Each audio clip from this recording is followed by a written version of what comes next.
Okay, test. It's recording. 6:45 is the time for Go Figure. And I'm now awaiting Janet DeCastro to come on board, and I can make her the host or the co-host. We will proceed from there.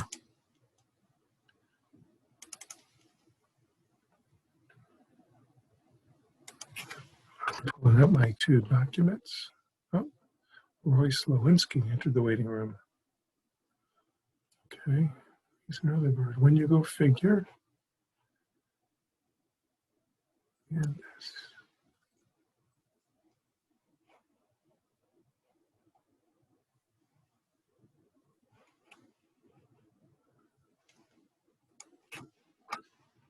Okay.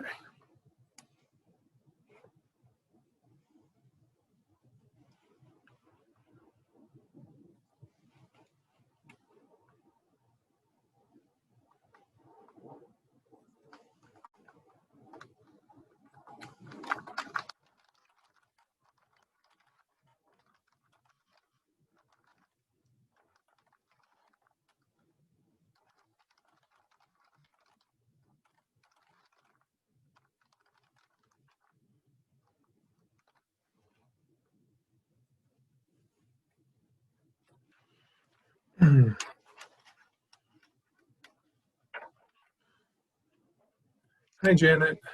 Hi. How are Can you? hear me now? Yeah, okay. Yes. Hey there. How are you doing? Very good. You know, it's always interesting the moments before getting on, like scrambling to get things done, but everything's good. And I got my documents up, and so it's you and me, and we've got Roy in the waiting room. Okay. And I'm also recording this into the cloud for through my system, Okay. just because I can. I don't know if I'll do anything with it, but I just want to give you that heads up. Okay. And I guess we'll let everyone else know when they come on. Yeah. So good. So I've got, so first thing now, if I make you a host or the host, I'm not sure if that's going to impede my ability to share or not. I'm not. I think you can make me a co-host without making me a host. Okay, good. Let me go here. Co-host. Okay. I'm usually the co-host. Exactly. So I'm gonna. It says, do I want to change the host to you? And so I'm going to do it for right now, and then you can change it back to me if we find that we need to do that. Okay. But so like let me do a share and make sure I can still share. See the host disabled participant screen sharing, it says. Okay. And so it might be that we'll make you the host to let everyone in, and then maybe flip it back to me. That's a little weird. But if I'm letting people in during the program and I'm not, you know what I mean? Or maybe I'll keep an eye on doing that. I don't know. Well, just for some reason I can't now. Well, one thing, let me see here. I could put the documents here as an attachment in the chat box so that everyone has access to it that way. So that's one potential way to do it, you know, or you could share them as I ask you to and scroll. I don't know, but for whatever reason, it didn't say make someone a co-host. It just said make you a host. Okay. So I would put, if you know how to do that, I would put the documents in the chat. And I did send them to everyone too. Okay, cool. All right, good. So I'll do this. I'll do it right now. I'll post these now from my computer into the chat. We'll get through it. You know, this is not brain surgery. No one's going to die. No, this is kind of strange though, that it says, oh, I see, pause or stop recording. So I see. Okay. So you started the recording. Okay, I got it. Yeah. I guess you've got control of the recording now. So. Yeah. Okay. All right. Let me. Well, I guess we'll see how it goes and see. I think I'm probably going to have to switch it over to you at some point, but I see how to do that. So. Okay, cool. I'm wondering if I should attach what Word. I'll attach them. Is it PDF or a Word doc? I don't know if it matters in terms of people's ability to open it. So I'm going to attach the PDF here. This is the Gold Olympics. Yeah, I would send them as the PDFs because I sent them to people as a PDF, and okay, if they don't have Microsoft Word and try to open it, who knows what will. Yeah, right. Ensue. Yeah. Okay, let me do that. And then there's the when you go figure. Excellent. All right. And is tonight when Joe Biden, or no, I think it's tomorrow when Joe Biden's going to do his town hall, and I guess President Trump has his own town hall that's percolating up, huh? Yes, it sounds like that there's another one on NBC. Yeah, I saw some boycott NBC remarks, and I've not taken time, I've not had the time to really see, but nothing. There's like no one sneezes in this without someone saying, something's wrong with that. So, Yeah, I haven't really seen much. I'm trying to keep my head down. yeah, I hear you. I have not seen any of the hearings yet. I'm limiting my intake of news right now. I think that's healthy. Yeah. Yeah. I mean, if it's really, really big, you will find out. Someone That's will right. alert you, So, whew, all right. And the But I sound did is my okay? bagels today. You'll be happy to know. I Oh, didn't did you? yesterday because I didn't have time yesterday. But I Oh, was like, okay, I'm going to run over there today. So I okay. got my baker's dozen today. But now I have a mental note to get Yeah. them for half price. So that was a good Oh. tip. Thank you. Yeah, of course. Absolutely. I'm glad to have passed it on. I got mine yesterday, and the chocolate chip were in stock, which is nice. They were gone for months. They were not available. And so that was a nice comeback. But yeah, And- we get a mix of things. So, I just went right ahead for I said sesame and plain. I said just okay. yeah. What's it called? Sesame? Yeah, with the sesame seeds on them. Oh, sesame. Yeah. Sesame. Got it. Yeah. For some reason, I thought you said sesame. Is my mic okay? I guess I've never really asked anyone, but can you hear me okay? Yeah, I can hear you fine. Yeah, it sounds good and clear.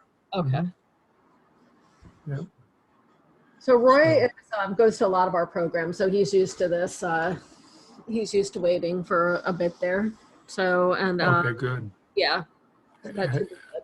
And we How many won't lose anyone, right? Like, so I'm hosting. When I make you, I'll make you the host, do you think? Or should we just proceed on and see what happens? In terms of the early stages or later on?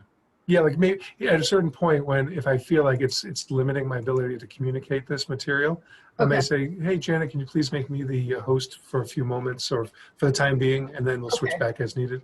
Because I have a feeling, like by the time you do the intro and all that, 7:05, 7:10, I think you could switch back to me without inhibiting your ability to monitor the chat and jump in with questions, share comments that are made. Yeah, I should be able to do that. So yeah. I'll wait and see. I mean, if you're going okay, and I'll wait until the very end, and then I'll switch it back over to you. Okay. You're going okay, unless you tell me otherwise, so that you don't risk, I don't know, anything. Some mishap. That could happen. Yeah. I hear you. Yeah, the opposite of a mishap, I guess it's just it's a hap. It's a hap. If you're underwhelmed with someone or underzealous. Wait, there was something that I heard today. I don't know. Ever since I read that sheet, someone said something about, there's a few of those, and I was like, yeah, what's a few? Right. Yeah, it's so funny because ever since I looked at that stuff, now it's like drawn into question when I see those words pop up. Well, it's amazing how much I saw several. I just read the Sunday Tribune last night. It was a few days behind. And there was like several hundred people at the event where Trump spoke from his balcony a few days ago. Several hundred, right? Because there was closely packed. And they said, mostly masked, and I actually quantified how many people were masked at the June Tulsa event. No one else that I could see in the media had done that. And I took photos of the TV screen. I was watching it on C-SPAN. And there was like 400 people overall cumulatively that captured.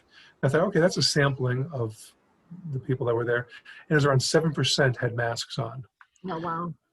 But the media kept saying most, many. It's like that doesn't do it. Like if you have the ability to give a more precise, especially because it was such an issue. That's the thing. It was such a big deal. You should do it. Yeah. So, and if I heard many, I would think, probably like 80-90% of them had the mask on. Yeah. Yeah. Yeah. Well, that one they said many did not, but still, but 80 or 90, that's 10 or 20, like the flip of it, right? That's a big difference depending on which way you're looking at it. The cup is half full, or 1/8 full, 7/8 empty. Reminds me to pour a little water into a glass. So feel free to admit people anytime, and I'll chat with them a little bit Okay. to the degree that I can see or hear them. Feel free to enable video on all of them. And if you click on their screen, you may or may not know, you can then say suggest video, like it's where you suggest that they turn their camera on. Oh, I didn't know that. Okay. Yeah. I'm gonna admit them, and then we can say, hey, if you want to turn on your video, that's fine. I don't want to accidentally do the wrong thing. I don't want to disconnect someone or accidentally remove them. I hear you. You know what I mean? So yeah. I'm going to admit the group that we have right now. Excellent.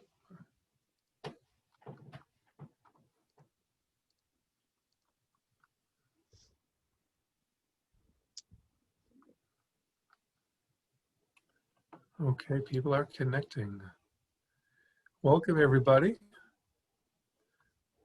from far and wide, from Flossmoor and elsewhere. Yep. So I see several people are on. That's a foreshadowing of a word I'll be touching on, a vague quantity. And for my name is Matt Barron, everyone. Hello, I'll be presenting tonight. And you're the early birds. And so first I want to thank you for being here, super punctual, and also encourage you to use the chat box. If you're familiar or not familiar, at the bottom of your screen, there's the word chat. If you click on that, I've posted the handouts that we'll be going through tonight. And you already have them hopefully from earlier, but they're there as well, and I'll be referencing them a little bit from that. And then also you can type a message to everyone or to me specifically, perhaps, and Janet DeCastro from the library is here as the host. And so whatever your comfort level is, to send a note in any of those ways to any one or more of those parties. And as we go along, I'll be asking questions that are from the Go Olympics quiz that some of you may have taken a peek at. And I would encourage you to answer the questions through the chat box. So that way we can kind of get a feel for people's answers and their thoughts about these different topics. So at this point, I don't know if everyone is automatically muted or if some of you can speak. We'll work through that over time.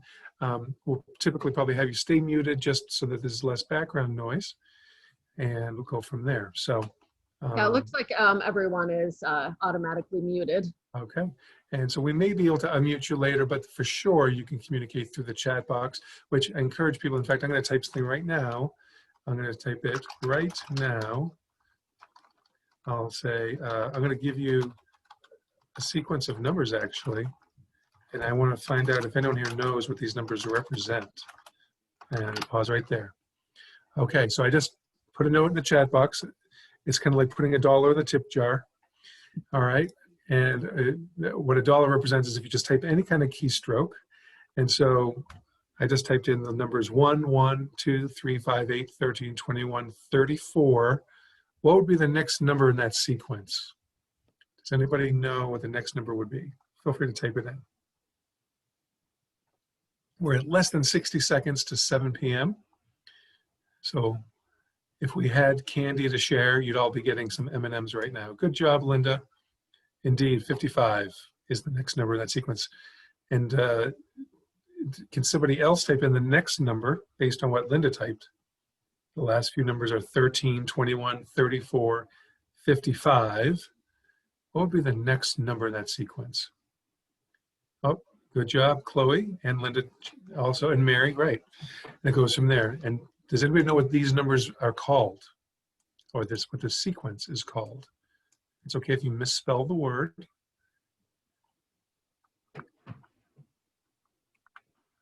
There has been, I think it's still there at the Museum of Science and Industry, there's a whole exhibit based on this. Yes, Fibonacci numbers, and yes, Fibonacci. So I wrote a couple of columns about Fibonacci numbers back in the 90s.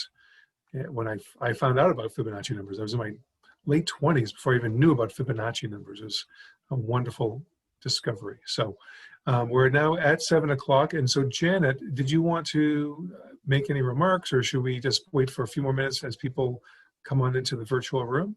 I'll make a few remarks, so we don't hold up the program too much. But I see a lot of familiar names, so I'll keep it a little short. I just wanted to thank everyone for joining us tonight and for our program. And I wanted to mention a couple of things that we have coming up at the library. There is a virtual book club going on right now with the Village of Flossmoor. It's called One Book, One Flossmoor. And the book is, the title of the book is The Book of Unknown Americans by Christina Henriquez. So if you'd like to obtain a copy of that book, you can just stop by the library and we'll get you one. And there's information on the Village's website, and you can get that information by visiting their website or visiting our website and clicking through. It's on the front page of our website. I also wanted to mention that the next program coming up is The Haunted Page by William Pack. It's a, gosh, how do I characterize it? It's an all new. So if you were here for a previous Haunted Page, this is all new because it's made for the virtual environment. And it is, a couple of people here. It is a performance and storytelling adapted specifically for virtual presentations. We're gonna have ghosts and monsters jumping off the virtual page, and we're gonna have some interactive magic and storytelling. So if you're interested in that one, you can always drop me an email to sign up for that. And then of course, in November, we have Remembering Route 66 presented by Leslie Goddard, and that is November 19th. So feel free to sign up for that one as well. And I have all my programs up pretty much through March. So when you're visiting our website or social media, please take a look at the events page on Facebook or our programs on our website. And you'll see programs there for the adults through March. So we're going to get started. Oh, thank you, Roy, in the chat. I generally mention at this time, and I almost forgot, that if you're watching with more than one person, please let me know in chat, or you can email me. Those are numbers that we give to the library board for the number of attendees of the program. So if more than one person is watching the program, please let me know. Thanks, Roy, for that reminder. So let's start the program. And our speaker tonight, who we've already been chatting with, is Matt Barron. He's the creator of Go Figure, Making Numbers Count.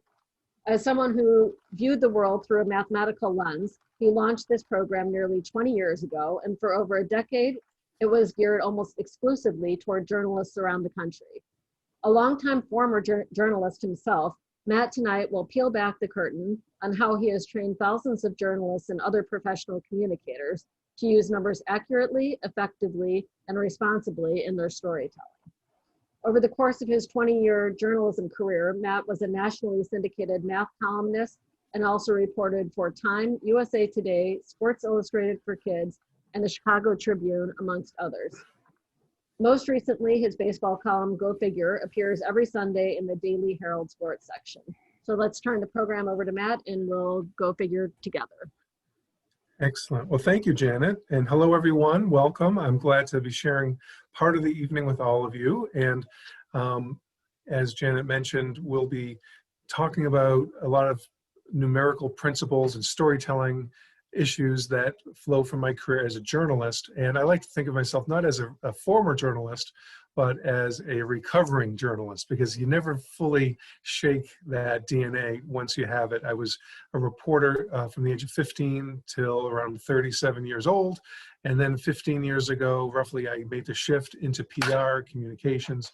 I've stayed mostly in that world. I occasionally still do commit random acts of journalism, and I love it. I was actually talking to someone today who I worked with in 1989 in Macon, Georgia. I was working at the Telegraph and News down there, and she's still in the industry. She's with the Atlanta Journal-Constitution, and I told her that I'm very wistful.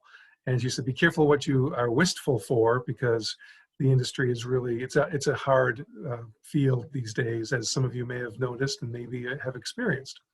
And so I've been providing these programs for almost 20 years, and until March, I'd only done one in the entirety of that time virtually. It was a platform from about 10 years ago, and it was designed to help reach people without me having to travel to Maryland at that time.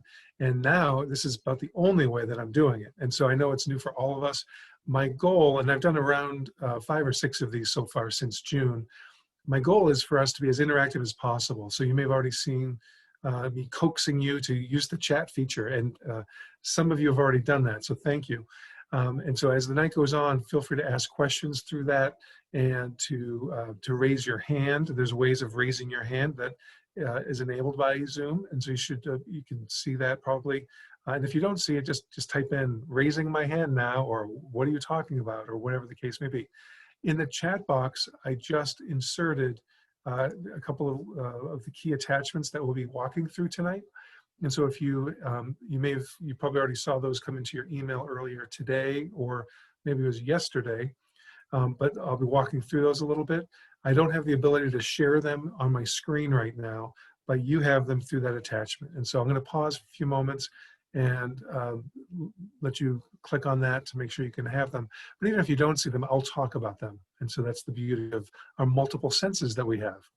And Janet, every once in a while, as we mentioned, as you and I talked about earlier, I'll just check in with you and see if there's anything that I'm missing or anything that someone has brought up, and we'll go from there. And so I guess that's a good time now for me to pause. Janet, is there anything that you would want to add or subtract, divide, or multiply right now?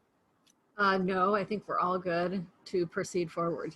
Excellent. All right, here we go. We're venturing into this dimly lit room known as Zoom together. So the first thing I want to do is, and also let you know, we'll have Q&A at the end, but certainly there's questions along the way too. There's a lot of information that we're covering. Some of it I'll cover in more depth than others. And by all means, I want to customize this to you and to what your needs are.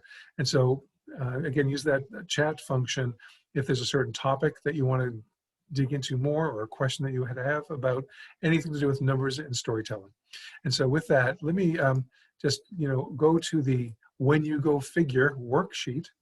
And this is something that I developed around 15, 16 years ago. I was just thinking about some of these things. Now, what's a way to create a memory device and a way to kind of capture some of the principles of math and statistics that pop up time and again that can help people. And so in the upper left corner, you'll see we talk about the median, what a median is. And yes, it's the middle of the road when we're driving, but in mathematics, it's something that represents the middle point of a set of numbers. Half of the numbers are above and half are below. And the interesting thing about median is it's one way to express average. It's not the only way. There's 2 other ways that average is expressed. It can be also known as a mean. The mean is where you take all the numbers of a certain set, and then you divide by the number of units in that set, and that is the mean. And then there's another thing called mode, and that's the number that pops up most frequently. And it's kind of like the by far the least common use of average, but it technically is average. And so already, just by saying the one word, average, right, where I'm introducing the reality that it's not always the same thing. And that can seem a little bit intimidating or confusing, but my whole point of this program is to encourage you all to really think critically and skeptically, and really question any number that you encounter. In journalism, I was taught early on, if your mother tells you she loves you, check it out. And the same holds true for numbers, right? When numbers pop up, really check them out. Understand, where do they come from? Who's adopting these numbers? Who gave birth to these numbers, right? And who's using these numbers to further a certain point or a cause? And is there a bias that's entering into that individual or organization's storytelling that is causing that number to be something that maybe you put a little bit less weight on, or maybe discard entirely? And so a lot of this is really just slowing the pace of our very rapid information world down before we either share numbers or retell something, to really be skeptical about it. All right. And so, and by the way, when I wrote this, it was geared towards a journalism audience. You'll see that where I talk about, for instance, Put another way, with numbers don't clutter. That's a vital approach so your story won't sputter. One of the tendencies that people have in journalism is to push out a ton of numbers in a given story. Um, I think oftentimes that's because they don't know which ones are the most significant ones. And so they just said, let's get a bunch of these out here and let the reader decide. And I understand the rationale, but at the same time, it can be really hard for people to wade through all that to figure out what is a significant number, what's the significance of this particular number. And so through this program, my hope is to help raise your antenna up a little more to think about those things. And one of the most important aspects of any story is context, and certainly numbers and the role that numbers play is hugely important with context. And so it's to look at a number and understand that if it doesn't have context around it for you to make sense of it, then it can oftentimes do more harm than good. And so we'll go into that in terms of just raw data. In fact, let me go to this next little stanza. Fastest growing this, biggest dropping that, always be wary of any hyphenated stat, right? So many of you are in a position now where you can go to Google, maybe you're already there at Google, and just type in fastest growing, and then see how your particular server autofills the next word or phrase. Fastest growing what, right? Because the word is out there, it's been out there forever, and nowadays it is something that can really mislead and is oftentimes just improperly used, because fastest growing implicitly is calling into the equation time and space. Over what span of time and over what geography is this particular thing fastest growing, right? And so that's just one other example of really to understand the importance of having context for that, right? And so we'll be talking about fastest growing soon, and we'll be using some concrete examples through Go Olympics real soon to put this into practice. Here's another key element. With percentage change, don't you dare settle. Obtain the raw data to show your mettle, right? And so if I say something like this particular business grew by 500% in the last month, well, what does the last month reflect? What's the raw data? Did they do $5 of volume or $5 million of volume? Did they sell 10 widgets or 6,000 widgets? Without that information, it's really hard to really understand what percentage change means. So really, really key. Another element here at the top of the second column, with numbers huge and small, just convert to another size. That way your audience can see it with their eyes. And so there's this saying out there that seeing is believing. But what I would say is seeing is understanding. And with certain numbers that can be really hard to get our minds around, it's important to provide some context, some way to put it in a framework that we can understand. And so we'll be going into that as well a little bit later on. In the middle of the second column, let's go to be on the alert for cuties, quantitative terms. Numbers dressed up like words spill out like a can of worms. And by this, I mean that there are so many numbers and statistics in our storytelling that kind of come through like the Trojan horse, where they show up to the party and we don't even recognize them as numbers because they are embedded in the language that we use. So words like, well, fudge figures abound, consider several, some, and many. Sometimes you need to be precise right down to the penny. And so one of the things that with several is how much or how many is several. And one thing I'd like to do to really facilitate y'all using the chat box is type in for me, if you would, how much or how many to you is several? How much is several? So let's take several seconds, and we're going to give the door prize to the first person, or the second person, or the severalth person to answer. So, and try not to let the prior answers influence you, because there's no absolute right and absolute wrong answer, though I think there's some answers that are more wrong than others. So more than 3, I've seen 2 or more, but what's the upper bound, right? Could 25 be several? Could 6 trillion be several? So you say more than, a few of you have said that. A few, that's another cutie, quantitative term. But what's the upper bound? Is there a max? What is a number that is too much for several, right? So have you ever heard any discussion about several before in your life like this? I didn't start talking about several with such zeal until I started doing these programs, because I was seeing it in stories. And oftentimes it comes up where it precedes a word like million or billion, and then you're really compounding confusion and disagreement. I just saw a few days ago, I was mentioning to Janet, just before we began the program, there was a story in the Tribune, and I used to write for the Chicago Tribune, wonderful newspaper, and I'm not taking a shot at them, I'm just pointing out, it was probably an AP story, Associated Press, that it said that there was an event outside President Trump's balcony where there were several hundred people who had gathered on the lawn.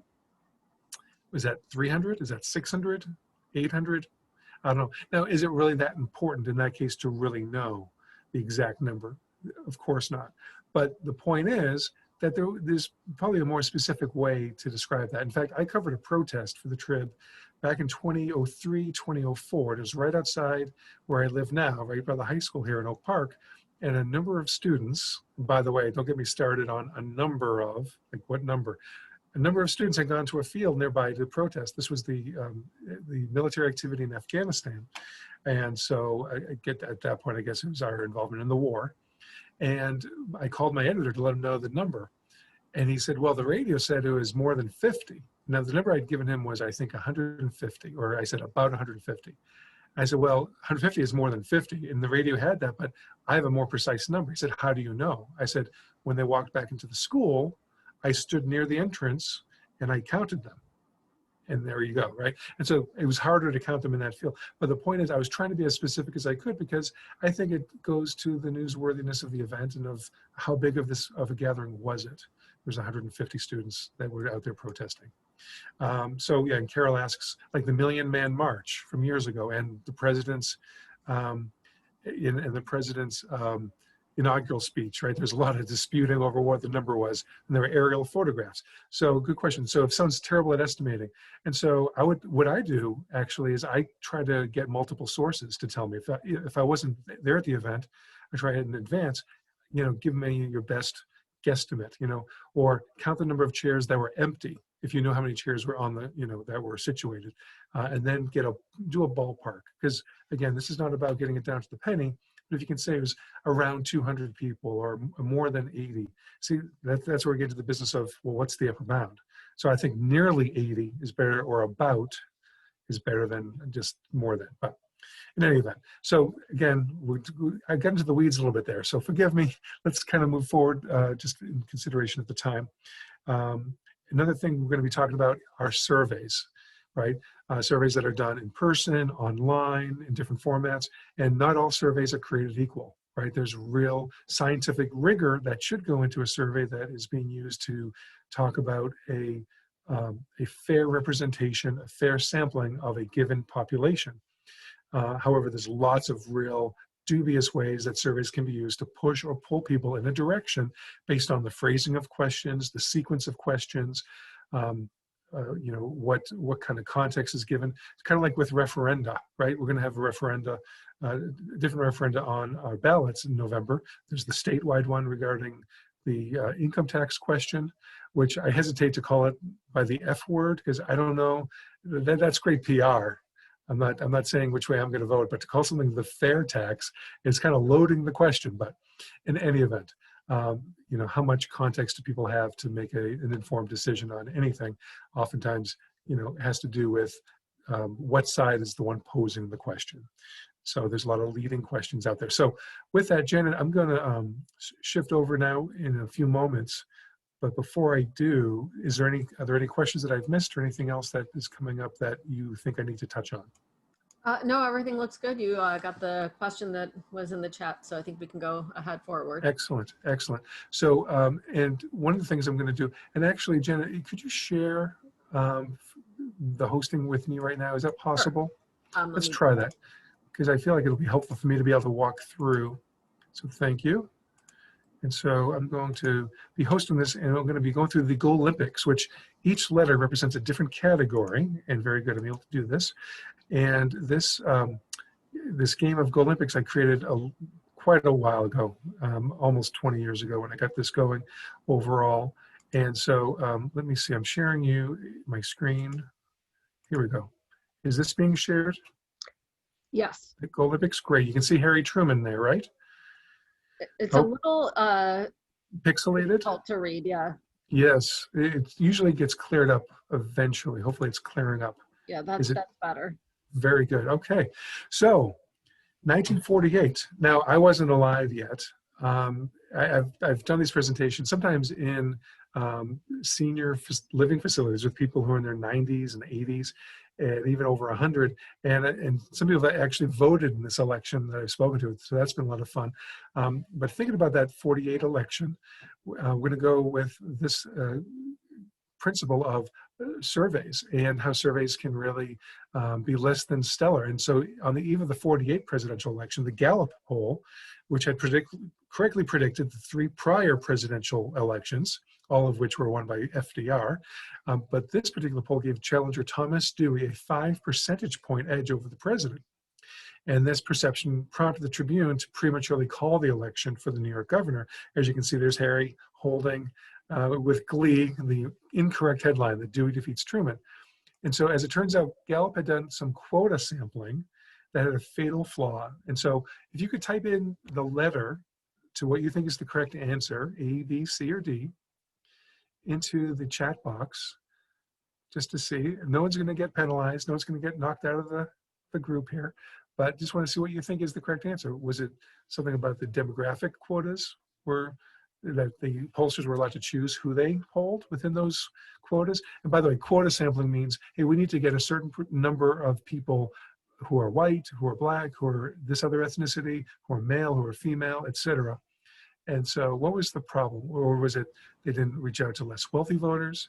Was it that they correctly, that they were overconfident based on the 3 prior elections? Or is it D, all of the above? That's a good catch-all. Could it be that all of those flaws were part of the mix? So Janet, just so I don't click back and forth, can you tell me what the chat box is showing up so far? Sure, it looks like we have 3 people who said D, 2 people who said A, and then 1 C.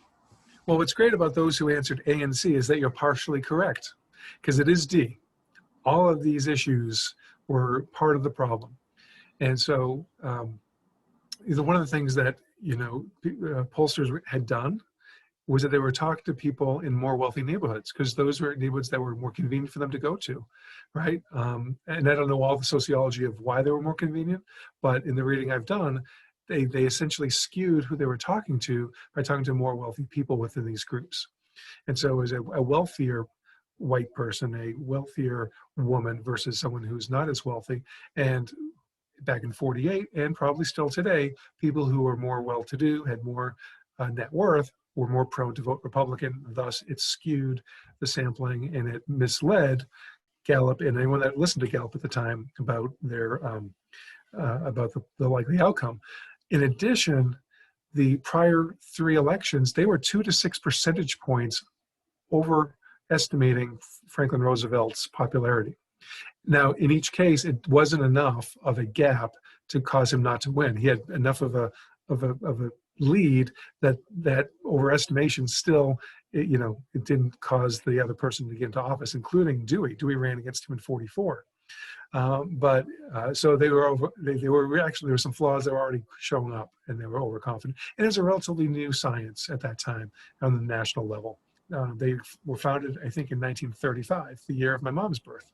So go figure further. In what ways are current polls undercounting or overcounting certain segments of the population? And so that's mostly a rhetorical question.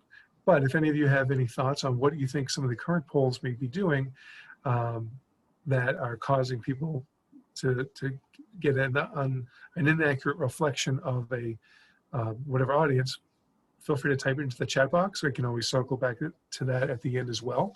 But one thing I will say is there are a lot of really dubious polls out there that are just websites where people can go and voice their opinion, but there's no scientific rigor whatsoever. And so it can really create just basically fan clubs for a certain cause or person.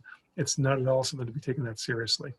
Another thing to be skeptical of are polls that are released by a certain candidate. That candidate, you don't know what they've done to perhaps put their thumb on the scale to have it reflect something they want the public to perceive, that they maybe are stronger in their candidacy and maybe helps to raise money or whatever the case may be. So Janet, are there any comments people are making at this point, or should I move on to number two? Yeah, there's a couple of comments. I believe Linda's comment is regarding the first question. Okay. She just says that people who had telephones were in the sampling. And Yeah. Go ahead. Right. Yeah, that's a good point. And that's something that I, in prior programs, I've talked about. That was the flaw. And I just did some more research recently that caused me to go, you know what, that was maybe one aspect of it, but there was more to it. And so my understanding is that, you know, that was part of it, though, because who was more likely to have telephones back then were the affluent. And so yeah, that's a good observation. Are there any other comments or questions? Yes, we have in regarding which way are the current polls undercounting or only counting certain segments of the population. We have Carol says, I've heard Democrats are more likely to participate in polls, so results are skewed left. And then we have Elaine who says, regarding calling for answers, the folks screen calls. Yeah. Right. I mean, the idea of getting a phone call on a landline these days, right? And so it's you know, I know calls are being made to cell phones too, but yeah, it's very elusive. I actually worked at a survey lab 30 years ago coming out of college. And one of the things we would do to try to control for people picking up the phone would be to ask who in that household who's over 18 years of age is the one that had the most recent birthday. But we're right, because there's a certain bias of who's picking up the phone. Might be someone who's a certain personality, maybe it's a certain gender. And so, but even at that point, though, we're asking a stranger over the phone who we don't know at all to be honest about who did have the most recent birthday and get that person on the call. Right. And so there's lots of ways where things can go awry. So very good. So the next question here is talking about Mike Bloomberg, the former mayor of New York City. He spent over $500 million in a 3-month span before he dropped out of the race 7 months ago. What proportion of his net worth is that? So this is about context, understanding, you know, what kind of impact this had on his wallet. Was that 9%, less than 1%, or C, 2.7%? What do you think that represented in terms of his net worth? So this is something that anyone can Google.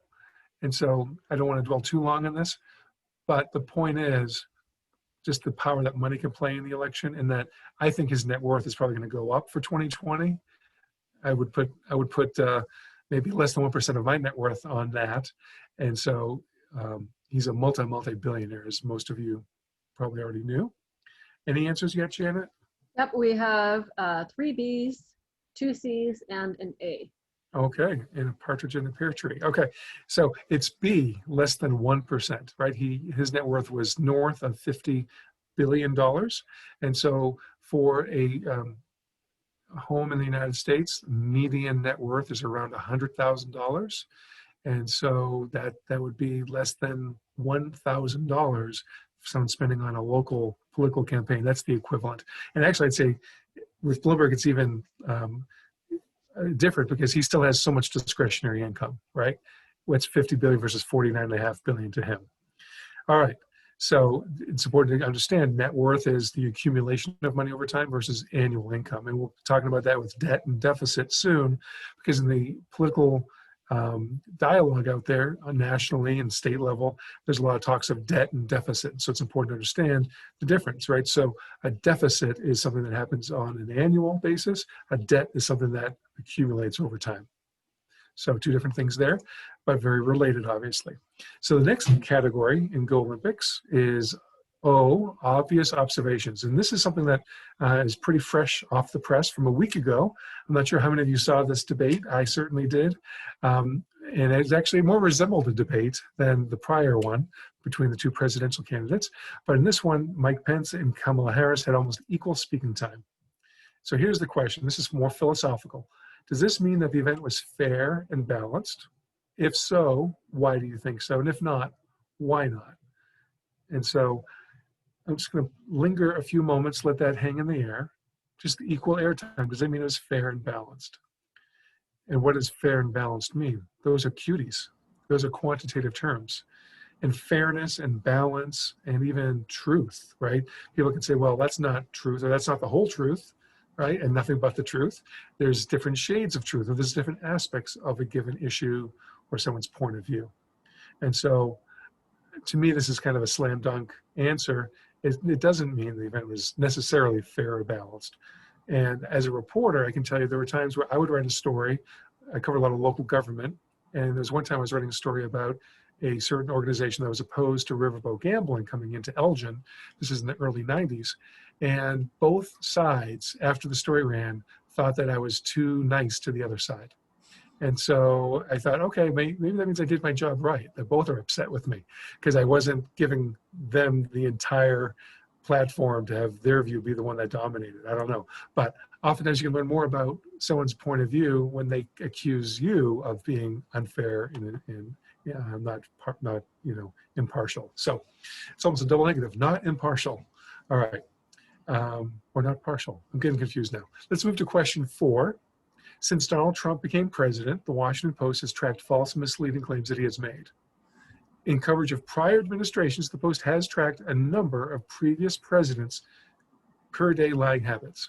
How many other presidents' false and misleading claims have been tracked by the Post? So in the chat box, and don't be influenced by what others type, please. And by the way, there's been 43 prior presidents. You might think it's 44, but there was one guy who was president on 2 different occasions, Grover Cleveland, right? So there were 43 prior presidents. Out of those 43, a number of them had their per-day lying habits tracked by the Post. How many? So, Janet? Well, while they're answering that one, I just wanted to mention a few of the comments from the debate question earlier. Yes. So Linda says, no, the time doesn't mean that the questions were objective. And Roy says, no, it depends on how much time was spent on answering the questions and on the issues. And Diana says, no, perhaps they did not have equal time on each question or subjects relevant to them. So those were some of the comments. Yeah. See, and all those comments have nuance, which is so sorely lacking in our political discourse. So well done to all of those comments. And it's true. And also, I don't know how they counted when they were talking over each other or when one was interrupting the other. And I realized that one was interrupting the other way more than the other. So I don't want to get too political here. And also the moderator, Susan Page, right? And she was about 17 years ahead of me at journalism school. And I don't know her personally, but her time, right? So that cut into both of their times. And I know a lot of criticism of that event and the prior one with Chris Wallace was the lack of follow-up and lack of holding the candidates' feet to the fire on answering the question instead of sharing their talking points. So very good. So we have some answers for, yes. Oh, I don't want to interrupt you. No, good. Number 4, yeah. We have some answers for how many other presidents' false and misleading claims have been tracked. And we have Linda with 5, Carol with 2, Roy with 15, Elaine with 4. Okay, very good. Well, first of all, kudos to all of you for venturing guesses. And I know that those were guesses because they're all incorrect. The answer is 0. The Post has never done this. They've never tracked it on a per day basis. That's probably because they never really felt they had to. But President Trump came in with a real reputation for false and misleading claims. And so they decided to track it, and they've been tracking it. The last update came in July. And I'm sure they'll do an update at some point. I don't know if it'll be after the election or before. I would think before, right? But they've never done it. And so my point in asking this trick question in this way is to point out the fact that a number, that 0 is a number. And you would never expect to read a story where the first sentence said the adjective businessman walked into the boardroom and put his hand to his waist, right? You would have the adjective in the story. But we oftentimes, and I use oftentimes, use the expression a number of, and almost always I would venture to say it's not with some sinister plan to mislead someone, but I just want to get your radar up that to say a number of this or that isn't specific at all and oftentimes can be used in an emotional way to create a perception that's not rooted in reality. And so just to really just to get your antenna up on that one. So thanks for indulging my trick question there. The answer is 0. Now, one thing I will say is I do hope that from here on, the Post and maybe other media outlets continue this onward, because we don't have a frame of reference to know how much more or less does our current president issue false and misleading claims than prior presidents. I know that prior presidents have lied and been untruthful plenty of times in the past. I don't know if their average has been 16 per day based on public statements that have been made, but that's what President Trump's rate has been. And since July, since March, when the pandemic really took hold here in terms of awareness and reaction, would you suppose that the daily average for false misleading claims has gone up or declined? So what do you think, risen or declined since the pandemic hit the US in March? There is a correct answer. It's not a trick question. Did it go up or did it go down, do you imagine? And one thing to keep in mind is this is based on public statements. They can't follow him around in his private conversations, but certainly since March, and for a while there, he was having daily press conferences, right? And so I'm kind of giving you an idea. It's kind of like a contact sport. The more contact he had with the media, the more things he said, yes, it went up. So it was around only a dozen per day, but the average went up to 16 over this period too. Okay.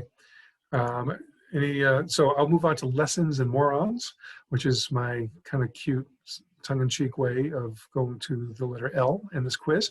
According to a 2012 study, and there's a link here that is provided to the Pew Charitable Trusts, at that time, what was the estimated proportion of voting eligible population in the US that was not registered to vote? So these are folks who could register to vote, but they just haven't done it.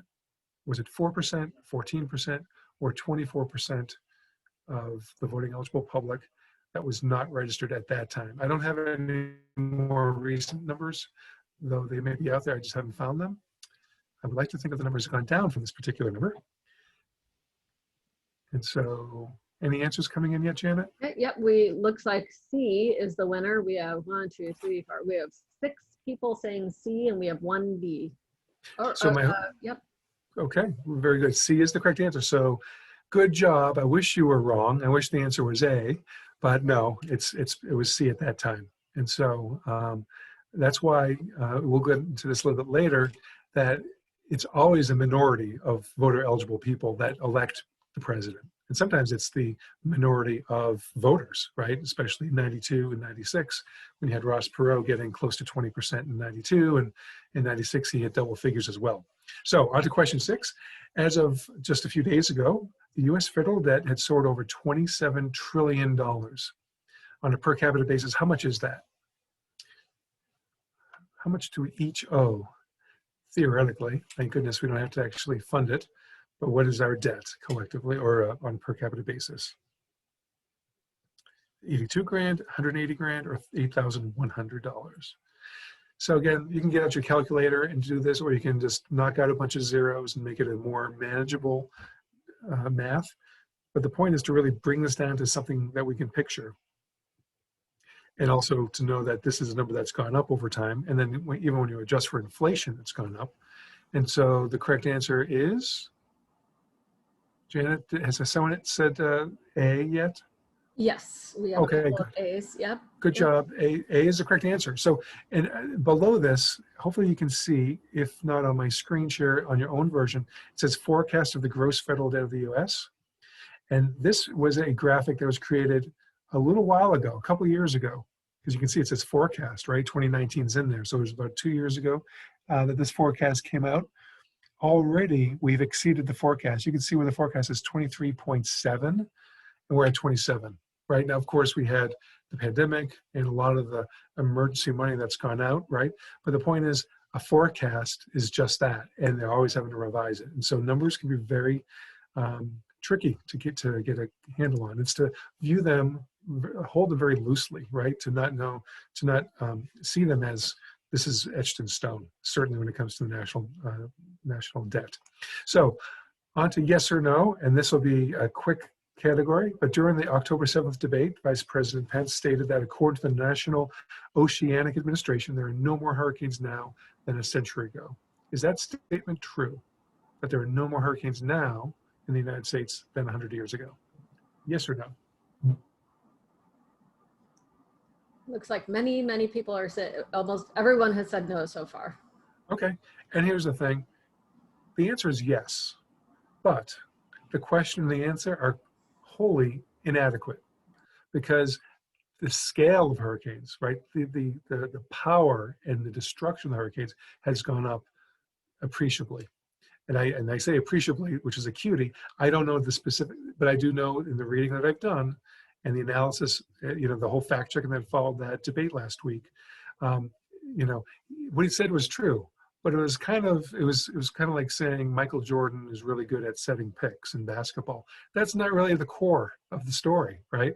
It's the bigger thing is what's the impact, right? And so it could actually even go down, but if the scale of them is really wreaking much more havoc, that's the more relevant thing. So number 8, getting 30% of the voter eligible vote is usually more than enough to win a presidential election. Usually 30% of the voter eligible. Is that true? Yes or no? And think about what we talked about earlier in terms of voter eligible, right? We have a few yeses, one no. No. Okay, so the answer is yes. In fact, 4 years ago, 27% is what each of the candidates got in terms of vote. Hillary got a little bit more than 27%. Trump was right at 27%. So again, it's kind of a little bit of a random stat to share, but it's to point out roughly a quarter of those eligible to vote are choosing our president usually. In any story you encounter, voter turnout always means only one thing: the percentage of those who voted from among the number of registered voters. That's what voter turnout always means. Yes or no?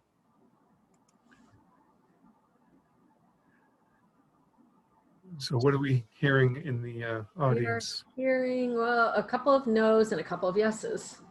So here's, okay, to those who said no, good job. Anytime you use the word always or never, right? It's always true, it's like, I don't know. It's a landmine. It doesn't always mean that. It often means that. Like when I've looked at stories related to this, that's usually what it means, but it's not across the board. And so it's just to keep that in mind and to understand what are we talking about here when you see these percentages. Typically 55 to 60% of voters, of registered voters vote, all right? And so that's where you get to 27 to 30% of actual voter eligible. Wait, as I say that, let me potentially correct that later. I'm getting myself confused with some of these terms. All right, let's go on to medians, modes, and means. These are the 3 M's that represent averages. And so of the 3 M averages, what do people usually mean when they say average? What do they usually mean? And that's my memory device for the night. So if you haven't already typed it in, I don't mean to be mean, to insult your intelligence, but it means mean. That's what usually people mean. But median is a very helpful number because that can help address outliers where if of all those on this call, if we had someone that had a net worth of $10 billion, that would cause the average to be about $1 billion a piece, right? The mean average, but the median would not be affected much at all. It would just shift slightly based on what over half of a certain number and the half is below that certain number, right? And so that's where median can really come into play, to be really aware when candidates or people in general are using average, what are they talking about and what's the overall data set? That's my whole mission in sharing that. In the next question here, these are figures from last fall for the candidates from Biden all the way across to Tom Steyer. The level of support for the average Democratic candidate was, I have a typo, average Democratic candidates, we should singularize that, was 6.9%, or was it 2.2%, or was it 1/1.4%, or lastly, was it that catch-all, all of the above? What is the level of support for the average candidate? Okay. Looks like we have a couple of D's here, 3 D's coming in. Yes, D. D as in Democrat? No, D as in all the above. It is all the above. In this case, 6.9 represents the mean. That's where you take all the numbers and divide it by the number of the candidates that are listed here, which is around 14, I think.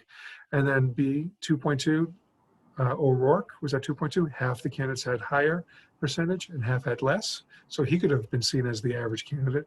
Or the ones that popped up most often, which was a whopping 2, right? 1 or 1.4. So all of the above. So my point is to scare the pants off of everyone about what, when they see the word average, when you see it, to go, okay, what's behind that word? What does this mean, really? Okay. Yeah, and Carol says that possibly the question was worded incorrectly. Okay. All right.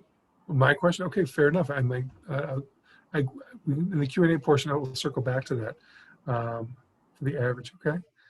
So which of those figures? Okay, onto percentages. We're onto P, which goes into right now. This past week, Democratic Joe Biden, he had 52.1% support. And by the way, I got this from the website 538.com, which I recommend to you all because it's very holistic. It takes a lot of surveys from across the spectrum politically and a lot of different races, not just the national with the president, but senatorial races, and it digs deep and very smartly into all of it. And so in this particular data set, 52.1% for Biden, 42% Trump, according to the average of all the general election polls. So that's an important thing. It's taking a lot of the, polls and taking the average. So does this mean that Biden was ahead of Trump by 10.1 percentage points, or he had the support of 24% more voters than Trump did? Or does it mean both? And this is where I'm trying to make sure we're clear on the difference between a percent and a percentage point. Because the correct answer is C. It's both. Go ahead, Janet. We have one person with C. Yep. Okay, very good. And so it's really, and this can seem a little bit splitting hairs at times, but let me use the example of a topic that is near and dear, maybe it's not dear, near to many of us, which is the Illinois income tax. And 8 years ago, roughly, it went from 3% to 5%. Do you remember that? It's temporary. And so at the time, there were some who said, oh, it's just a 2% increase. In actuality, it was a 2 percentage point increase, but it was a 66.7% increase, right? Because if you were paying $300, let's say, in income tax at that point, you were going up to $500 now. That's $200 more dollars. 200 divided by the 300, the prior amount that you were dedicating to your income tax in Illinois, right? So 200 over 300 is 67%. And so I know there was someone that referred to it as Republican math, that it was 67%. No, it's just math. And so that's where, if you look back at that, there was people using different ways to express it. And sometimes they were just inaccurate in expressing to kind of try to play it down. So I know that we've gone down from 5%, we went down 0.05 of a percentage point, or 1%. All right, onward. Let's see here. Let me make sure that, Jen, I'm going to take a moment just to make sure there's no one that's trying to get in, since I am hosting this. Let me, actually, I'm afraid if I do that, I'm going to stop the share real quick and see if there's anyone. Okay, good. I don't think anyone's trying to get in. And hopefully no one's trying to get out. All right, hold on a second. Let me screen share this one more time. All right, back to the next question. And I know we're approaching 8, so I'm going to speed up a little bit to make sure that we cover all these bases. Is this coming through pretty clearly, or is it pixelated? Looks pretty good. Okay, good. So this is the graphic. Next one that we're going to look at is for the presidential election, the composition of voters, going back to 1980, Reagan versus Carter. And so for each of these elections, the percentage point difference between female and male voters was 7.2. I'm sorry, was somewhere around 7% percentage point difference between those two genders, right? And the percentage point difference in 2016 was 7.2. You take 53.6, subtract 46.4, you get 7.2. So what percent more women than men voted in that election? It wasn't 7% more. It was either 15.5 or 13.4. The point is, and this was the most recurring question, like for me in the newsroom, fellow reporters would come to me and say, Matt, if something goes from 20 to 28, it's a difference of 8. What is that as a change? And what you need to do is think about it is, what is the initial number? What's the baseline number that you're coming from? So what's the initial stepping off point? In this case, more women than men. The men were 46.4, so the then men part of that sentence tells you that the denominator needs to be 46.4. So therefore, it's 15.5% more women than men voted, which to me, that really is so 115 women for every 100 men. And that to me illustrates the point more that women have it together and men need to get their acts together when it comes to voting, versus 7% seems, oh, it's kind of tight. No, over time that really grows to make a real difference. So hats off to women. Let's get going to men. On to infinite intrigue. And so again, this is all about illustrating something in a way that you can actually see the illustration. So 1,000 times 1,000 is 1 million. 1 million times 1,000 is a billion. So if 1 million seconds equals 11.5 days, and it does, then about how long is 1 billion seconds? So it'd be 1,000 times 11.5. How does that translate? And so again, you can look it up. I won't dwell on this too long, but I think many of us can conceive of time easier than things like money or quantities of millions and billions. And so 11.5 days versus 32 years. So that shows you the illustration between a millionaire and a billionaire. It's a pretty big difference. It's an infant that you can hold in your arms, or it's a grown person who could run for Congress and for Senate, but not president just yet. You have to be 35 to run for president. Okay. Ratio of 1 to, yeah, to help you really see these pictures. It helps us to write it all out. All right. We have a C and we have a B. Okay. And B is the correct answer, almost 32 years. It's 31 years, 8 months, and 8 days. And yes, I did know when I was turning a billion seconds, I'm a numbers nut. And so I was aware of it. I actually wrote an essay about it and ran in the Christian Science Monitor back in 2000. All right. On October 10th, pretty recent history, President Trump's approval rating was 43.3%. At the same point in their presidential tenures, 4 presidents over the last 3/4 of a century have had lower approval ratings: Truman, Johnson, Carter, and the elder Bush. At 32.6%, which of those presidents' approval level was the lowest? So right before this person's reelection bid, 32.6%. Who was it? And a little hint is, a 1/4 century later, this president was the highest approved in terms of people's perceptions looking back in time. Among all living presidents at that time, was 64%. So what do you think? Who would it have been? We have one Carter, we have one Johnson. Okay. And another Carter. Carter's a good guess. And another Bush now here. So we have Okay. Bush, Carter, 2 Carters, 1 Johnson, and 1 Bush.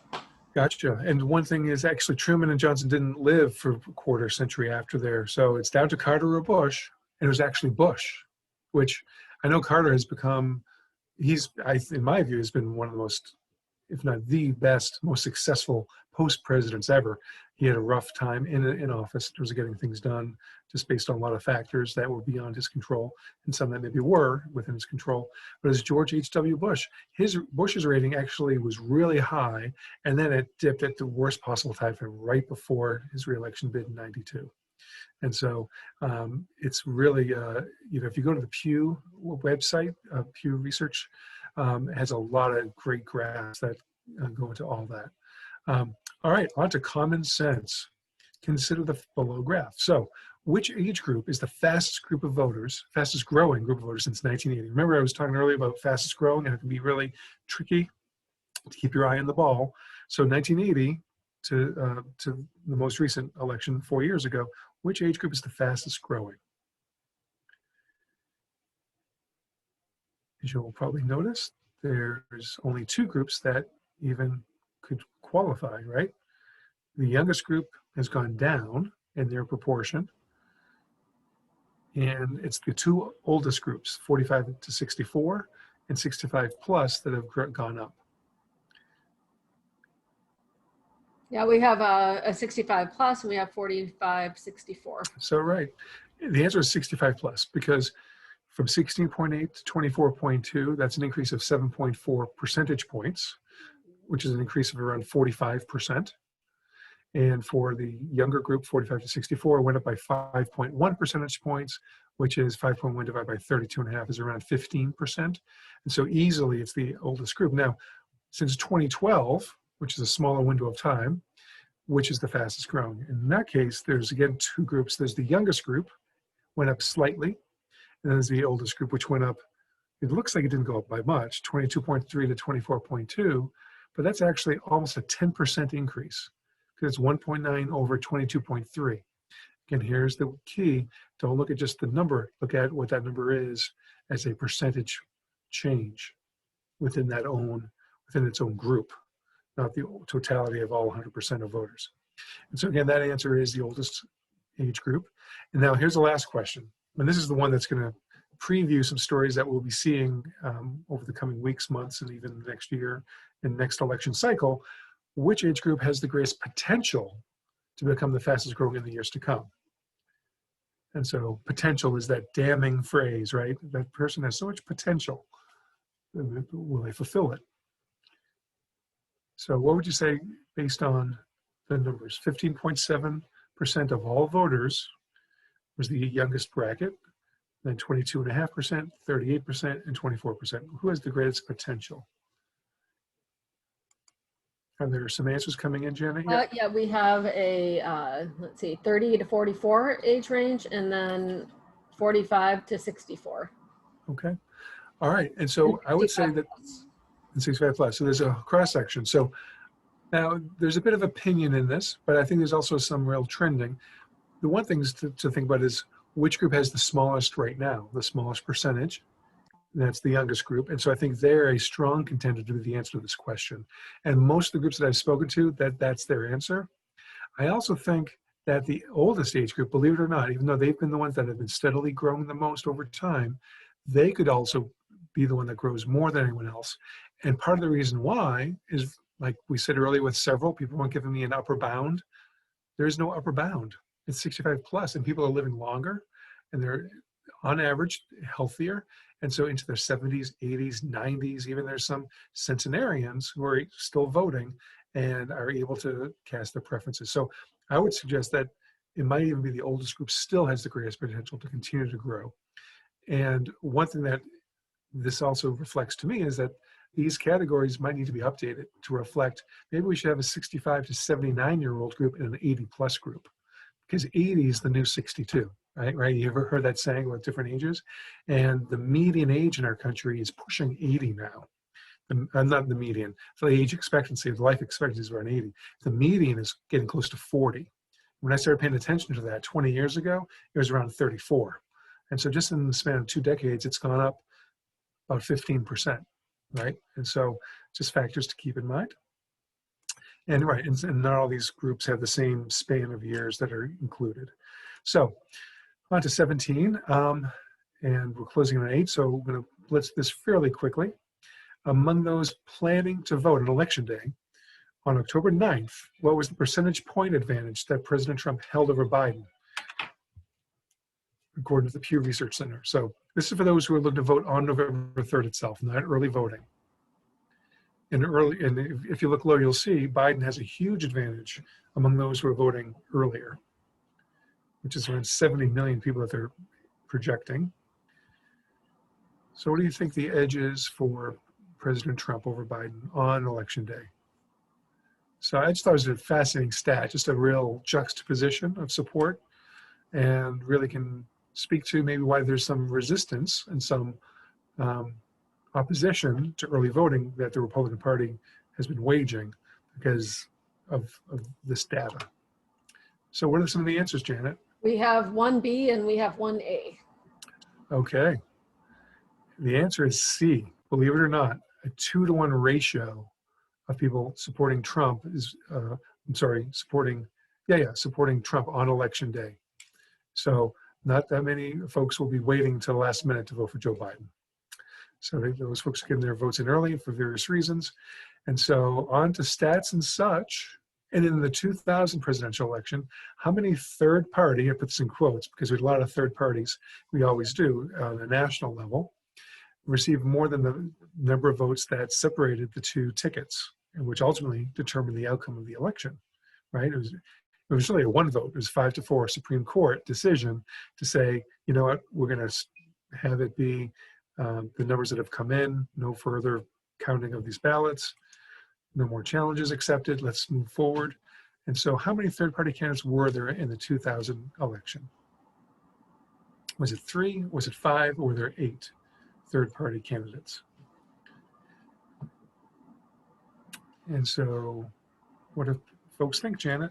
Well, we have, excuse me, we have 2 people saying 3. Mm-hmm. Okay. The answer actually is C, 8. Yeah, we got 1 C at the last second there. Yeah, all right. Good job, whoever that was. So there are 8. So now that's not to say that that meant it would have swung the election, because who knows who they would have voted for, right? That's a key factor to think about, is if you're a libertarian or if you're a Green Party voter, who are you more prone to vote for if that candidate wasn't on the ballot? But there are 8, and actually, and now the biggest third-party candidate was someone who got 2% of the overall vote. And he's the one that folks most remember because, you know, he may well have swung the election, tipped it towards Bush, Cheney, because does anyone remember who that was? I think he's still alive. Big name in American consumer history, consumer advocate, Princeton grad. And so I'll see if someone types that name into the box. I'll let you tell me. Ralph Nader. That's right, there's Ralph Nader. So it's just interesting to think about, right? Some of these seemingly, you know, oh, you know, he's a footnote in history. Well, he may, I mean, the impact of Bush getting into office and then getting reelected by a pretty slim margin 4 years later, or John Kerry, and all that's followed from there. So kind of interesting. This tweet, and with this tweet, I'm going to actually try to show the video that goes with this tweet. But Bloomberg, this was a tweet that sparked some coverage, and I'll wait till later actually to show the video that goes with this. But there was a newscaster and his sidekick who actually took this tweet, and then they talked about it as if it was accurate. And it was like mind-blowing, the math mistake that was involved here. So the person making this comment said that Bloomberg could have given every American $1 million and had money left over instead of spending $500 million on ads.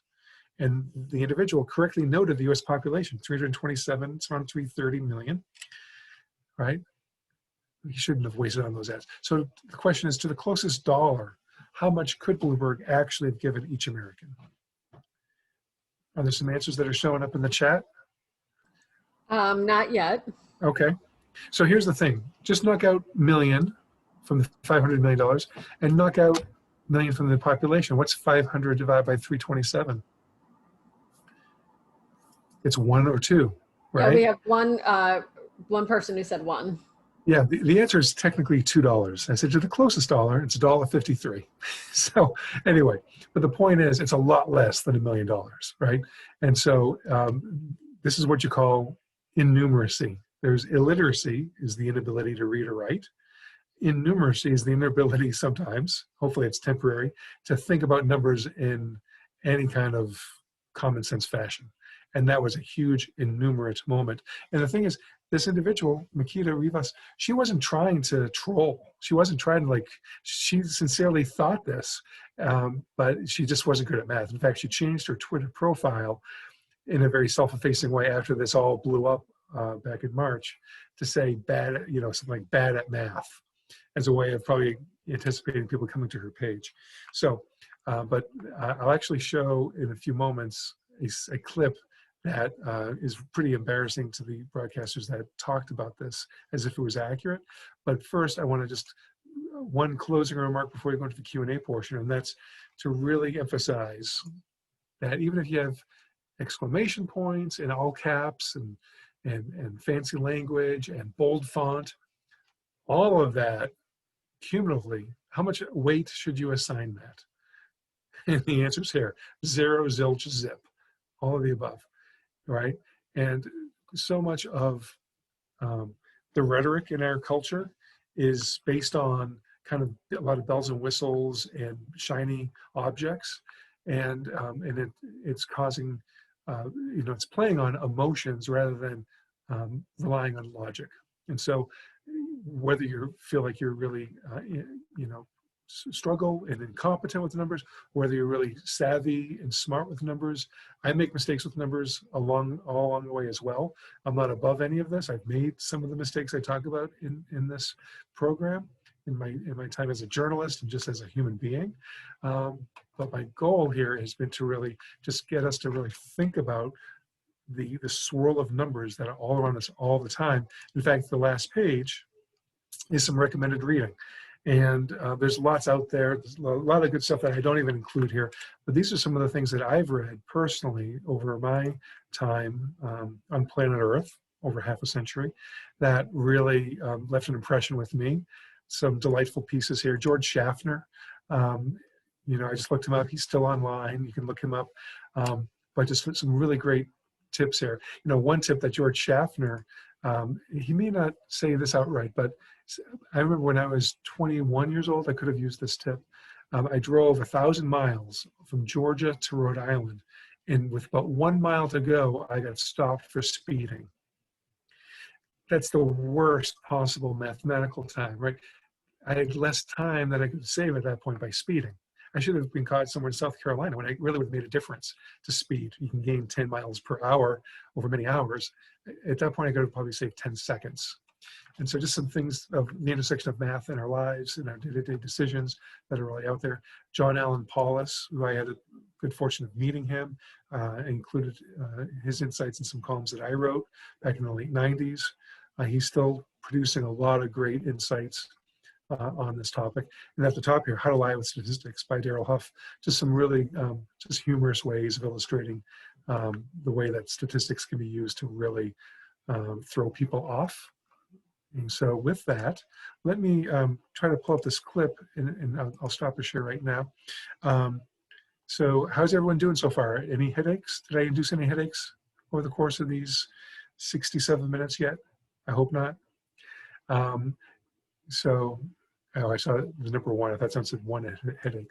So what questions do people have? Are we able to unmute? In fact, I'm going to ask to each of you. I just asked different folks to unmute. I'm giving you all permission to unmute to ask a question. And then before we wrap up fully, which, by the way, we've got another 25 minutes or so for those who want to stay on to go into any other areas that you want to talk about. So, and feel free to type in a question on the chat box as well. So, Jen, is there any question that you would have that might help spark this portion of our time together? Gosh, I have so many questions, but considering that I'm not great at math, I'm going to keep those to myself and allow everyone else to time to formulate their questions. So yeah, I'm afraid you'd have to start with the beginning for me. Okay, fair enough. But yeah, this is an area that I have to be pretty good. Okay, here we go. I pulled up the video that is pretty humorous, and so we'll use this as a segue. Unless someone has a question. Oh, we do have, let's see. We have Ron who says, thanks for a meaningful presentation. Emphasis on meaning. That's cute. We have Linda who says, who's asking, what is the difference between percent and percentage? Right, or percentage point. So here's the thing. So I'm going to type into the chat box. So if I go from 5 to 8, so I have 5 widgets made in 2011. All right. Then I go to 8 widgets in 2012. So the difference is 3. You've gone up by 3. Okay. And so the percentage, so that's an increase of 3 over what? Now that's the first thing, is to figure out what's in the denominator.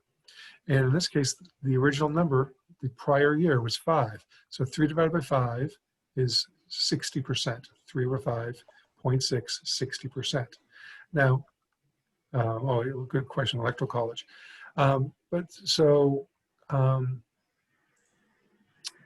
that's percentage change. Now, if another company makes, well, let me go back to the income tax one. That's the easier one to just make the analogy. So to go from 3% to 5%, it's a 2 percentage point increase, because the maximum you can be taxed is 100%, right? Go to 100%.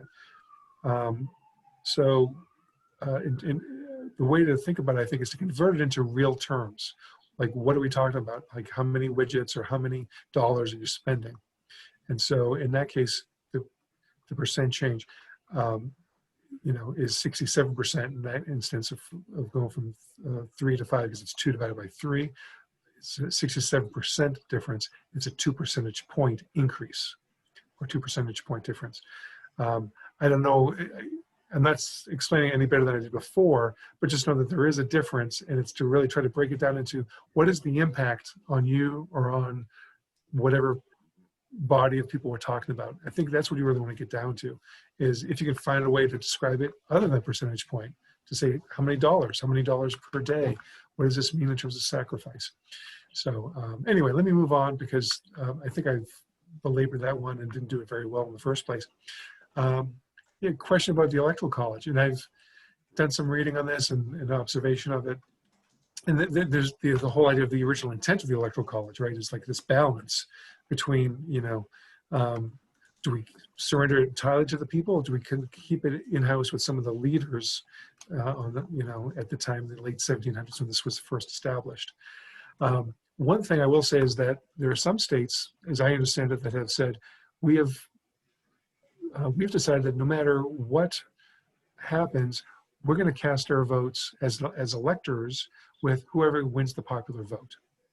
And so I think that some states have legislated that, or in the process of doing that, so that if enough states do that, that it de facto shifts to a popular vote is the mandate. So that's one sidebar to all this discussion. And I've not looked at that lately to see what the status is on the state by state legislative level on that. Yeah, it is really interesting and concerning that the Electoral College has skewed it at times. This wasn't the first time in 2016, right? Sam Tilden and Rutherford Hayes was one of the first, if not the first time that this happened. And that really went down to the wire in terms of who was elected. That was within a body of I don't know if it was the House of Representatives or Congress overall at that time. So we could talk about that for a lot. Okay, so Carol, you have a question about using numbers in articles or at work, as the case may be. So yes. I'd like to, yeah, go ahead. Yes, I actually just heard about that Rutherford B. Hayes story, and it was a special committee because it was right after Reconstruction, and so a lot of people called him Rutherford B. Hayes because of the way that he got in, and it was something that I never knew. So I'm a journalist, I'm a freelance journalist, but I think that this question might be relevant for other people as well. The times that I've made mistakes using numbers and statistics in stories, I was trying to be very careful with the numbers. I recognize their importance, I recognize their complexity. Are there any warning signs for you or points where the average person can say, like, I'm out of my depth, or maybe this is just a statistic that as a layperson, I can't break down? Yeah, I know. Well, and that's the thing, is to try to break it down as best you can, right? And find a way. And if you can't do it, try to find someone who can do it for you that you can trust. An academic, oftentimes, someone who's doesn't have a commercial reason, even though they might have an advocacy reason or whatever. So I think that's important to think through. And then bounce it off other journalists. That's what people did with me, and that's what I did with others as well when I felt I needed some additional eyes on it. And sometimes it's about, it's not about being accurate or inaccurate, it's about being clear. Because you could be accurate, but it's not clear, right? Because no one's broken it down for you, and it's a challenging way to do it. I know one thing we used to do was for a $100,000 home, right? This is what the impact will be on property taxes. Well, that was back when a $100,000 home was maybe close to the average. In some places that's not realistic, and so you might want to convert it to a different, though people can do the math. If their home is worth triple that, they can just multiply by 3. So good question, but yeah, it's power in numbers of getting other people's input on that is so key. So I'd be really honored, seriously, in the future, if you're ever working on a story and you want to run it by me. I love doing this. Thanks, Matt. Cool. I wasn't fishing for that, but I appreciate it. I had a Cleveland Plain Dealer reporter reached out to me back around 2002, and he was talking about, I think at the time it was about the national debt, not just the deficit for that year, but the debt. And there was something in the trillions at the time.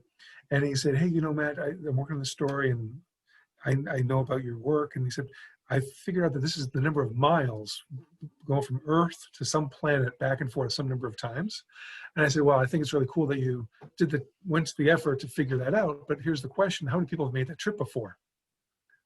And so you're just kind of taking one totally imponderable number or image and replacing with another. And so the better way would be to break it down and also maybe compare it to how it was 5-10 years ago. See, it may have to be more meaningful so people know, is this good news, bad news? Is the sky falling?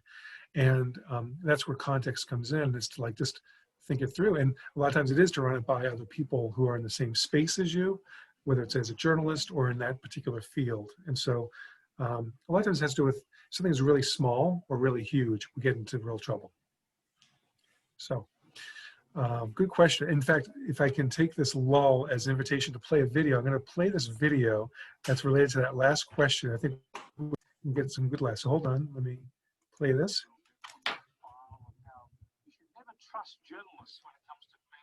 Oh wait, I'm not sure if I'm sharing it. Was I sharing this? I don't think I was. Let me share this. Hold on. I'm going to share the screen. Here we go. Now we're going to share. Okay. Look at this little exchange on MSNBC. Their grasp of maths is astounding. Even as they're reading out these numbers, the lunacy of what they're saying doesn't occur to them. Somebody tweeted recently that actually with the money he spent, he could have given every American $1 million. I've got it. Let's put it up on the screen. When I read it tonight on social media, it kind of all became clear. Bloomberg spent $500 million on ads. U.S. population 327 million. Don't tell us if you're ahead of us on the math. He could have given each American $1 million and have had lunch money left over. It's an incredible way of putting it.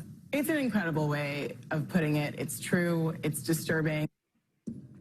It's true and it's disturbing. Hey ho. I'm moving to the US now as a political consultant. $1 million campaigning spend for every voter. I want some of that action. $500 million, 327 million people. That's about $1.50 each. So these journalists were only out by about 999,998. $50 per vote. Okay. All right.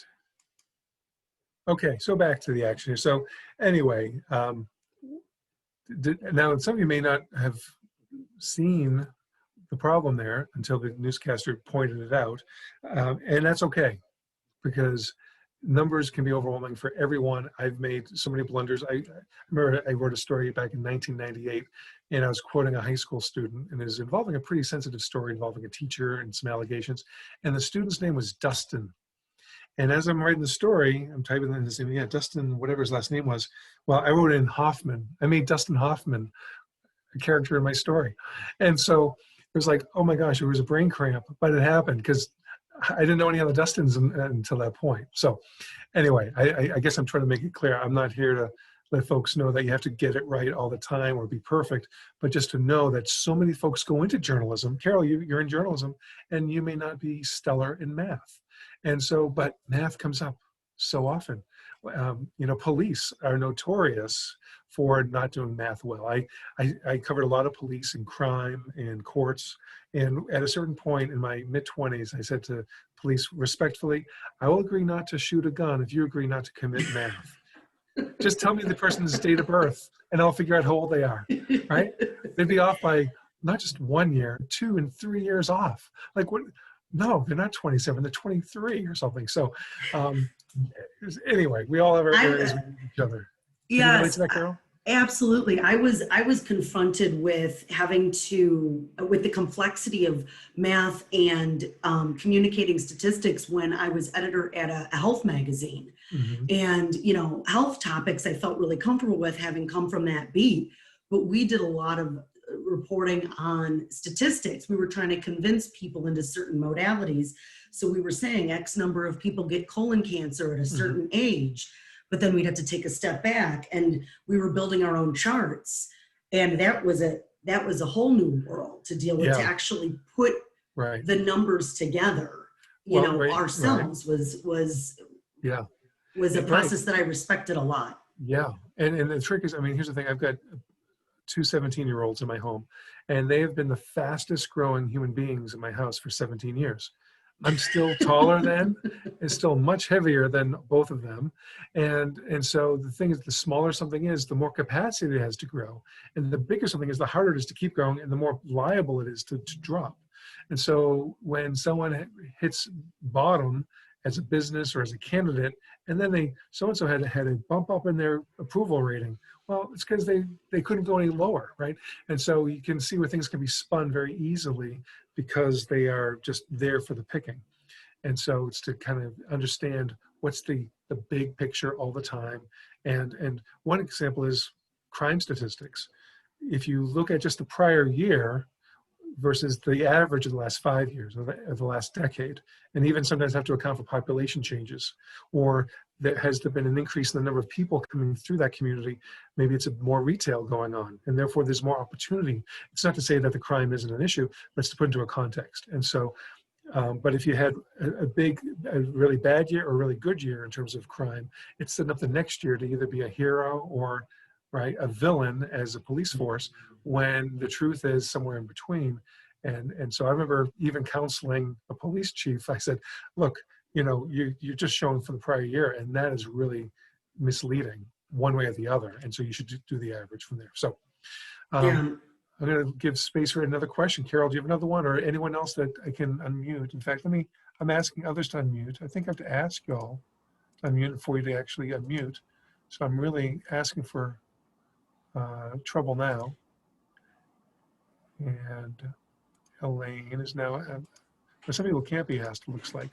But but until anyone else jumps in, anyone else, or Carol, do you have a question? Or I just saw something that related to what you were just talking about, how important context is in looking at statistics. We have a group locally in Homewood and Flossmoor that's a wonderful group of young people that's trying to bring to light statistics about policing in our communities and possible bias in policing. Yeah. And I'm trying to not get on one side or the other, but I'm trying to offer my knowledge where I can. And it's hard because it's a defensive kind of a situation, but they had posted a graph that they made that talked about the number of there's X number of Homewood residents, and X percentage of people who get pulled over in Homewood are people of color. And I said, not everyone who gets pulled over in Homewood is a resident of Homewood. Exactly. So you can't, you can hold up those two statistics, but it's not really fair to compare them. It's apples and I wouldn't even say oranges. Sometimes it's like apples and the grocery cart or something. Yeah, it's just a whole different category. In River Forest, which is next door to Oak Park, the population, it's really a small percentage of blacks but there's a much larger percentage because there's a lot of population with higher concentrations of black individuals nearby, and they come through. Now, point is though, so the opportunity to get stopped is so much more because of people coming through town, and so it's so hard, right, to tease that out. That's a good point. I know in Oak Park, same kind of issue, and study in a group, an advocacy group, and and they also said there's a certain number of like 90-something% of people who are a field stop. It's called a field stop, and so what is a field stop? And what isn't one, and all this. But they said that it was 90-something% were blacks, but the number, the raw data was around 30 over about a couple of years span. It was like one per month. So this was not something that was happening every day or every week. It was so infrequent. Now the point is, there's maybe still a lesson there. Maybe there's an issue, but until it's so hard to quantify a lack of something happening. How many people of other ethnicities were not stopped that quote should have been, that resulted in crime? You just don't know. It's an unknowable thing. And so I think it's that dance between not being overly defensive, but also not taking total leave of some mathematical senses to put into context. So yeah, it's tricky. I'm on the high school board in Oak Park. We're at the OPRF high school, and we have around 20% of the students are black, 10% are biracial, 50% roughly are white, and then there's some Asian and there's some others. And it's the disproportionate number of students who struggle academically, who have discipline issues and so forth. And it happens to be that they're Black. And the question becomes, okay, is it because they are much more, prone to misbehavior? Or is it a cultural gap? Is a lack of training by the teachers? Does Johnny who's white get away with things that Johnny who's Black doesn't? And what's going on with that? And so there's a lot involved in trying to tease that all out. But, and there's also an academic gap. And so, there's what different ways to close that gap. And there's concerns that if you try to detrack, meaning have all students be able to go into more of the honors classes, does that diminish the teaching, et cetera? So it's so much. And so data is so slippery, and people can use it in different ways. And so often it's about how faithful is someone in recounting the information. So really, really hard. But one of the things that we found at my high school was so much of the discipline was because kids were late for class, or they were late to get to school. And ultimately we said that, that's not something that we want to create a cycle of problems. If you come down and have, there's issues going on that are causing that shouldn't be punitive. So thanks for letting me go on that little diatribe. 8:26 p.m. is our time. We've got 4 or so more minutes before 8:30, which is roughly when I think Janet wants to be done with all of our time and involvement. Janet, is it around 8:30, 8:35? Yeah, 8:30, 8:35 is fine. Okay. If anyone has any more questions, Pam left us, but she said, thank you for sharing your expertise. Okay. So she's left the room. So if we have a couple more minutes for if anyone else has any other questions.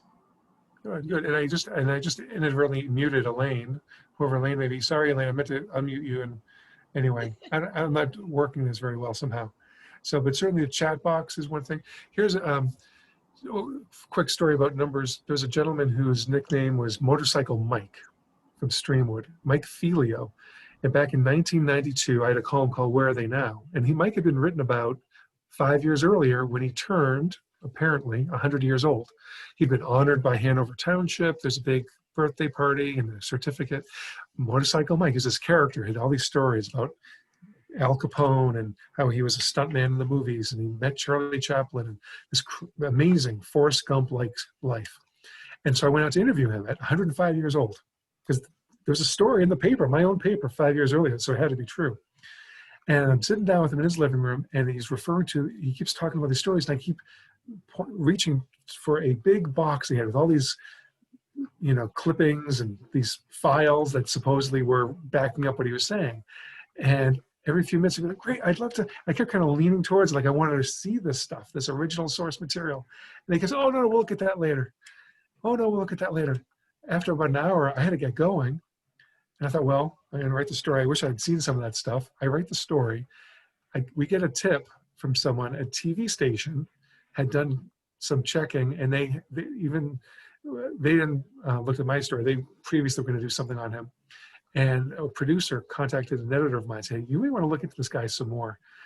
I did, found a police report from some years earlier that indicated not only was he not 105, he was 85 years old. He had inflated his age by 2 decades for a while now. I've been telling these stories enough that the township, well-intentioned, they had just thought, well, they didn't ask for his birth certificate. They didn't ask for ID. He was an older man, and they didn't want it, right? And so these things take a life of their own. And so I wrote a column. I called him up. I said, hey, Mike, this is what we hear. This is what I found. I said, I'm not saying you're lying. I'm just saying this is what we found. Can you help explain to me? I want to be able to affirm that you're the age you say. And he starts cussing and saying it's a conspiracy and people are out to get him and his family hates him. And so I wrote a column that was as gentle as I could be, but made it pretty clear for anyone reading between the lines that, oops, this isn't Watergate here, but this gentleman isn't actually this age. Well, it was the Elgin Courier News, not a major circulation paper, it was medium. 5 years later, by this point, I'm writing for the Chicago Tribune, but I was a freelance reporter. I wasn't in the newsroom. I was unaware. A story on him turning 110 comes out. And I contacted the reporter. I said, just a heads up, I also was fooled, just so you know. And so this is a number, right? A numbers story. so this guy, now he passed away a few years later, but the point is, at 110, supposedly, he presumably would have been one of the oldest Americans at the time. So a year ago, the Sun-Times has a couple of stories on a guy from the south suburbs, not too far from you, in fact. And he was invited to a White Sox game, throwing out a pitch, opening. I have some friends on the staff there, and I let one know. I said, just a heads up. I'm reading these stories. There's nothing in these stories that tells me that you guys have truly vetted this guy's age. So before you write another story, I'm just telling, I'm not here to like, whatever, make a mockery or mock what you've done, but be careful, because he's supposedly 108 or 109. And if your mother tells you she loves you, check it out. And so anyway, and there's been no story since, but that's just one example though, of where things take on a life of their own, and we rely on journalism to get it right. And I know that there's a term, fake news, that's been popularized, and there's news and there's information that is less than perfect. And that's why we say in journalism, da-da-da-da-da, so-and-so said, right? You attribute it to them. It doesn't mean it's true, it's what they said. And so it's really important to hold that all without being too paranoid. But I'd rather, some people are paranoid really do have people following them, right? So that's another little number story. Oh yeah, the question from Chloe. So the question of students in district, and that is a number. How many students transfer into our high school after not being schooled in the Oak Park River Forest schools? And I have seen some of the data, and actually it's a pretty small percentage that come from some of the private schools or from Chicago or other towns. It's far fewer than 10%. It's, I think, around 5% is what I recall seeing. I'm not saying that it's the hard and fast number, but it's a scant minority of students. And so oftentimes it's middle school and even earlier where some of these gaps exist. And so there's all sorts of studies on treatment of people based on expectations in sociology, right? The blue-eyed versus the brown-eyed kids, and this whole experiment on self-fulfilling prophecies. And so it's so important, obviously, to mentor and to encourage, to speak into people. So that's going on a different topic, but you're all a good audience. You're all such good listeners, I think, or maybe some of you have just walked away from your computer. I don't know. So Janet, thank you so much for having me, to the library for having me on. If there's any questions that people ever have at any point, feel free to reach out to me. My information is out there in the world. Matt Barron is my name. Oh, just type in Matt Barron, Matt, Inside Edge. Yes. Can I interrupt you one last time? Yes. Because I don't know if you remembered, Carol asked about the one question earlier on about the medians, means, and modes. Yes. She mentions here that, I don't know if you can see the chat. It says your question was, I don't know if you want to address that. Oh, yeah. You would the level of ask, support for the average. Okay. and I brought it up not to be a snit, but just because I love this stuff. Oh yeah, good. Yeah. And you even got hung up on your the plural form of your verb. So do you mean to say the average level of support for Democratic candidates? Oh yeah. Right. Yeah, that's a better way of phrasing it. You're right. That's a much better way. And the average level of support for, well, the average level of support for a Democratic candidate was, right. That would have been a more elegant way of putting it. You're right. Because otherwise you're saying it's an average candidate rather than average support, Good right? point. Yeah, chicken and egg. I love this stuff so much, Matt. I really enjoyed your presentation. Thank you. I appreciate you saying that. And if there's any surveys that the library sends out, I hope that the median and the mean both reflect that people learned. So it's a lot there. Those books I recommended, I encourage you. I was on the library board in my town as well, passionate about the gateway to knowledge, right, is that. And so is through reading, because you can just really let things sink in and over time. But if you just type in numeracy or, math tips, ways to look at the world, it's an amazing thing. And so thank you all for your time and your attention, for staying on. I think a vast majority of you stayed on for the bulk of the time here. And those are my last two cuties, quantitative terms, right? But Carol, look at your most recent story, whatever it was. And if you just look closely, you will be able to underline, and I would venture to say at least 15% of the words have some quantitative element. I know that, and I know that I'm guilty of plenty of cuties too, so I'm going to be watching them. Yes. Well, thanks so Yeah. much. Thank you very all. much. Yeah. Good luck to everyone. Please vote Thank whomever you. you may vote for, whether it's a major party candidate or a median party candidate. And so I'm voting on November 3rd. I feel like it's important. I just want to vote that day, safely distanced. So very good. Cool. So Janet, thanks again. And I think I might be the one ending this. Yes, I I've think got- you are. Yeah, you have the host ability. Thanks, Very good. everybody. Thanks, Thank you, everyone. everyone, for joining us tonight. All right. Thank Good you. night, everyone. Take care. Thank you. Bye-bye.